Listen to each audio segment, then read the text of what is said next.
Bonjour, bienvenue dans MQ27 où nous allons là, je dirais, formaliser l'ensemble de tout ce qu'on s'est raconté sur l'étude du puits de potentiel infini et pouvoir se donner, je dirais, un plan de bataille pour pouvoir étudier n'importe quel problème délicat de mécanique quantique. Il n'est pas dit que ce plan de bataille soit simple à suivre, mais au moins il va être clair dans la démarche. Voilà, je rappelle ce que nous avions. Dans le cas de ce puits de potentiel infini, on a non-existence pour le x négatif ou le x supérieur à A de la particule en dehors de l'intervalle 0. Et dans l'intervalle 0A, nous avons trouvé un ensemble de solutions à l'équation de Schrödinger que l'on écrit sous forme stationnaire, à savoir une fonction qui dépend que de x, e puissance moins i, e indice n sur h bar t. Et phi indice n, nous les avons normés, normalisés. On peut donc les écrire comme ceci. À chaque valeur de n, strictement positive, correspond une expression possible de la fonction d'onde, et en fait une infinité, parce qu'on est à un argument près que l'on choisit pour se simplifier la vie. Un K indice n, une longueur d'onde de De Broglie indice n, un niveau d'énergie indice n, comme on l'a déjà dit, et une densité unique de présence indice n, comme nous l'avons donné. Cet ensemble constitue un état propre de n. Et en tant que tel, je dirais, l'ensemble des solutions à l'équation de Schrödinger, qui correspond à une particule de masse m dans le puits de potentiel, sans savoir si elle a ou pas une énergie précise, ni même ce qu'elle est directement, à part sa masse, ça forme un espace vectoriel. Un espace vectoriel dont une des bases possibles génératrices est l'ensemble des écritures stationnaires des états propres. Autrement dit, en tant que tel, on peut considérer les psi n comme des éléments, comme des vecteurs de cet espace vectoriel sur les complexes, et on va parler donc du vecteur psi n écrit comme ceci, ou si on veut encore, pour simplifier, l'état n comme ceci, stationnaire. Voilà. Bon. De manière simple, si on considère, je dirais, une particule quelconque dans ce puits de potentiel, l'état dans lequel elle est indéterminé. Elle s'écrit donc, il est indéterminé, mais il s'écrit donc sur la base de ces quêtes n.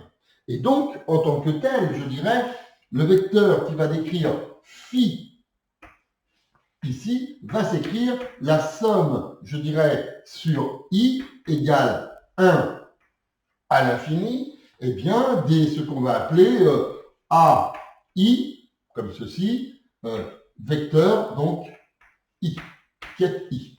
Le quête I, de manière analytique, est représenté par psi indice I, avec son énergie E indice I, et la fonction d'onde stationnaire phi indice I. Alors le I est peut-être mal choisi, parce que là, ce n'est pas le I2 qui vaut moins 1, donc je vais peut-être prendre J pour que ce soit un peu plus simple, et qu'on n'ait pas deux problèmes de notation, je viens de m'en apercevoir, et donc ceci. Et de plus, il faut quand même que phi soit normalisé, que la probabilité de trouver cette particule dont on ne sait rien que sa masse soit égale à 1 dans l'intervalle 0A. En conséquence de quoi, il faut que phi soit égal à 1, ce qui veut dire que la probabilité totale de trouver la particule entre 0 et A prendre la valeur 1, et ceci nous amène à cela. Quand on va effectuer ces produits hermétiques, on va avoir J pour un quête, et on va avoir pour un bras à un quête P quelconque, et en fait, on sait que le produit scalaire de P par J vaut 0. Il n'y a que le produit scalaire de J par J qui va valoir 1. Et en conséquence de quoi, on va trouver que ceci, ça va être la somme sur J égale 1 à l'infini, pour nos histoires, des AJ étoiles, voilà, qui vaut donc 1. Voilà, ceci veut dire que les coefficients qui sont devant les états possibles qui vont rendre compte de la particule, alors peut-être qu'ils n'y sont pas tous, si un état m n'y est pas, la valeur de m, le A indice m, vaudra 0. Voilà. Mais ce que l'on dit, c'est que l'état d'une particule quelconque dans le puits de potentiel est une superposition des états propres. Et chacun avec son facteur, je dirais, multiplicatif, complexe, A indice J pour l'état J, et ainsi de suite. On va donc envisager maintenant la chose suivante. Prenons par exemple, eh bien, une particule qui va s'écrire, je dirais, comme étant la somme de deux états.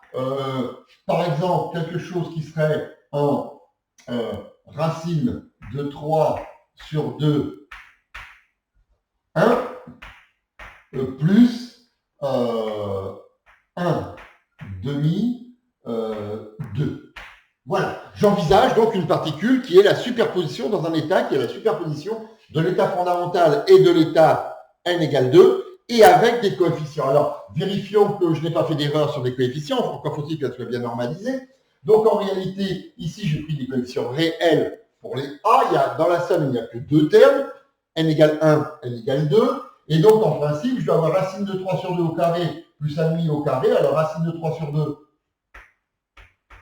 au carré plus 1,5 au carré, ça fait 3 quarts plus 1 quart, ça fait bien 1. Voilà, c'est un état possible. Et j'envisage qu'il n'y a que cela de ces grandeurs-là. Voilà. Alors, moyennant quoi maintenant, on peut se poser la question, comment s'écrit la fonction nombre de ceci. Donc, ceci s'écrit donc racine de 3 sur 2. Je vais avoir phi1, c'est-à-dire 2i sur racine de 2a sinus pi x sur a, e puissance moins i, e1 sur h bar t. Et je garde e1 à dessin comme ceci, plus 1 demi de 2i sur racine de 2a sinus 2 pi x sur a, e puissance moins i, e2 sur h bar t. Voilà ce que nous obtenons.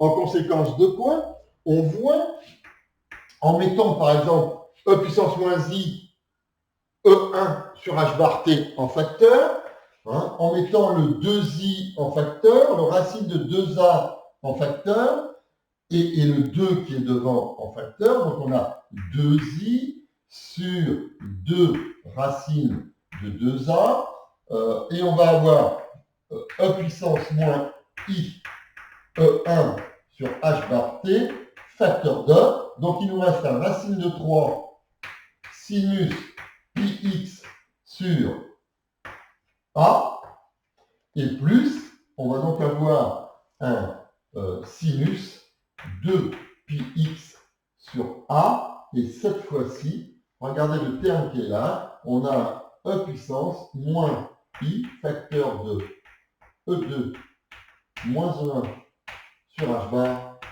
t. Voilà.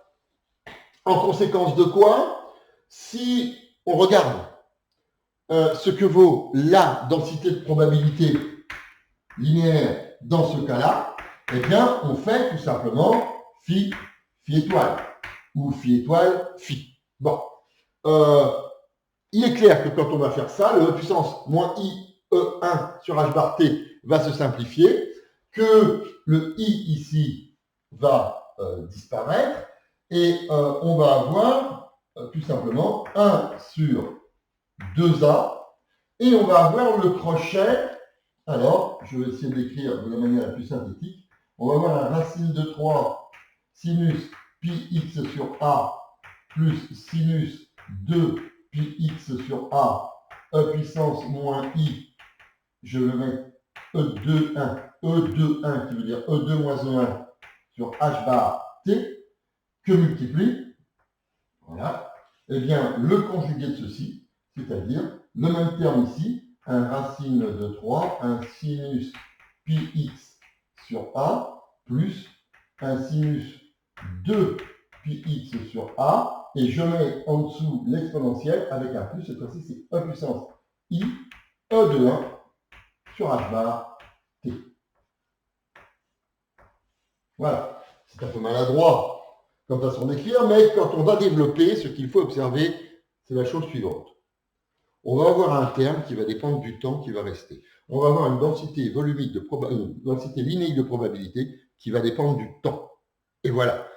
Quand on est dans un état stationnaire, la densité linéique de probabilité est indépendante du temps. Quand on est dans un état de superposition d'états propres, la densité linéique de probabilité dépend du temps. Voilà.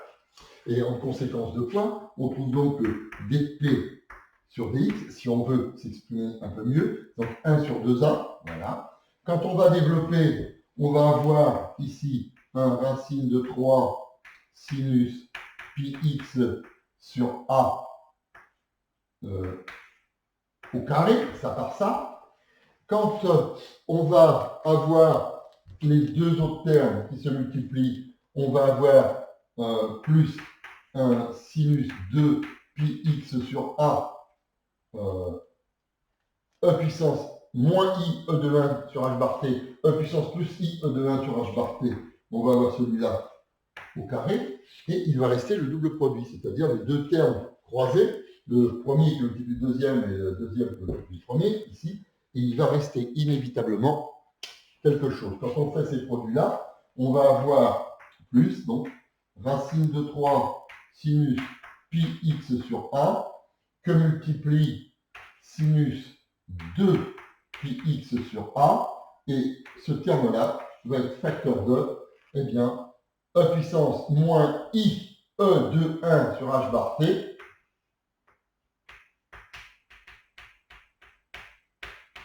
et on va avoir pour l'autre plus e puissance i e de 1 sur h bar t.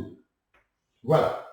Et vous constatez ici un terme qui dépend du temps et qui est 2 fois le cosinus. Et donc ce qu'on obtient, c'est bien ceci, c'est que dp sur dx va être écrit de manière générale 1 sur 2a. Ici, on va avoir une somme de termes. Le premier, qui est donc une somme de carrés, laissons comme ça, racine de 3 sinus pi x sur a au carré, plus sinus de pi x sur a au carré. Et on va avoir ici plus racine de 3 sinus pi x sur a sinus de pi x sur a que multiplie un facteur 2 devant cosinus, eh bien, E2 moins E1 sur H bar T. Voilà, c'était pour en arriver là, c'est-à-dire que quand j'envisage que la particule moins bien définie qu'un état propre est une superposition d'états propres, et j'en ai pris que 2, on voit que on a un terme qui dépend du temps qui apparaît dans la densité linéique de probabilité. La densité linéique de probabilité dépendant du temps traduit que l'on n'est pas dans un état propre. Et regardez à quelle fréquence dépend ce cosinus. Il s'agit simplement de la pulsation qui correspond à l'écart d'énergie divisé par h bar. Voilà. Si on écrit que cet écart d'énergie, c'est h bar fois oméga, oméga de 1, on dira, eh bien apparaît ici un cosinus oméga de 1 t. Donc on a bien un terme qui dépend du temps. Ceci est très important. Donc voilà où on en est pour l'instant. Dans MQ27, nous avons vu que quand on prenait une superposition, la densité linéique de probabilité dépendait du temps. Et que la pulsation qui apparaissait, c'est celle qui correspond à la pulsation entre l'énergie 2 et l'énergie 1, puisque j'ai pris l'énergie 2 et l'énergie 1. Et que le terme dépendant du temps ne dépend pas des facteurs de normalisation que j'ai choisis devant 1 et 2. Là, je les ai choisis un peu simplement pour illustrer le propos. Voilà, rendez-vous dans MQ28, dans lequel on va essayer de comprendre un petit peu ce que va nous aider à traduire ce genre d'écriture. Voilà.